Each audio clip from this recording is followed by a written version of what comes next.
and welcome back to the Adjunct's Kitchen, where we make affordable, easy to prepare, and delicious meals for you part-time cooks and for your full-time eaters. My name's Chad Seeger, and today we're making pierogi, a potato and cheese-filled dumpling, which one eater I knew poetically dubbed Little Pockets of Heaven. The must-haves for this dish are potatoes, cheese, dumpling wrappers, milk and butter, salt and pepper. The optionals are for how you prepare it. The steps to making this dish are to make and then cool mashed potatoes. Ready a flat surface and then lay out the wrappers. Fill the wrappers and then boil and cure the pierogis. Then they're ready to eat. To get started, we need to prep.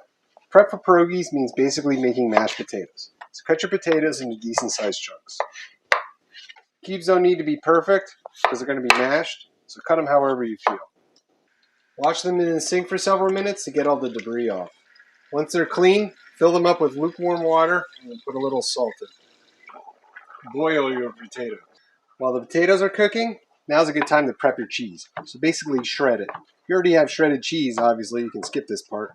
Also, now's a good time to heat up your butter and milk. Put them in the microwave for about 30 seconds. Once the potatoes are tender, drain immediately. And then add to a decent sized mixing bowl. Now combine the ingredients. So add the cheese, cream and butter, some black pepper, and then get smashing. Because this is mashed potatoes, this potato filling, you may want to use one of these. It's called an immersion blender, and it gets the potatoes extremely smooth. But before you make your pierogis, you're going to need to cool this down. So put it in the fridge. Once your potatoes are cooled, now you can get started making pierogis. So clean off a flat surface. It can be a cutting board, countertop, whatever. So start by peeling apart your wrappers. You don't want to peel too many at once because you don't want them to dry out. To make a pierogi, either spoon or use your fingers to get a small amount of potato in the middle of a wrapper. Then use your fingers to wet the wrapper around the edges.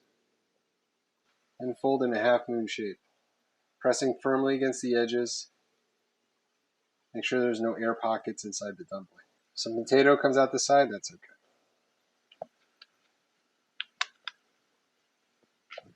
Now that we have a bunch of pierogis prepped, let's put them on a plate and move to the next stage. Now get some water boiling. Before we freeze or cook our pierogis, we have to cure them. In order to do that, we have to boil them. So enter the pierogis into boiling water. Be very careful because this water is hot. And always away from you. Stir them around to prevent sticking. Curing the pierogis helps them freeze better and also helps them cook better. If you have any that open at this stage, it's okay. Just take them out and consider it a casualty of pierogi making. After about 3 minutes or when the pierogis start to float, they're cured. Now, the goal is to dry them and keep them cool. So I'm using a metal rack here to ensure that they dry and don't stick. Keep flipping them and you'll be good.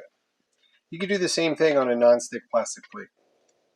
Of course, if you wanted, you can melt some butter and eat these right away.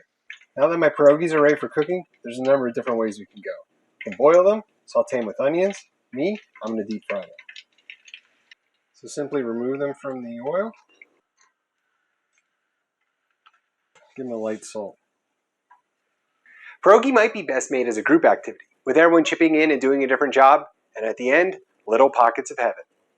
Well, thanks everybody for watching. If you have any questions or requests for other dishes, leave them in the comment section below. Like and subscribe if you like what you saw, and I'll see you on the next Adjunct's Kitchen.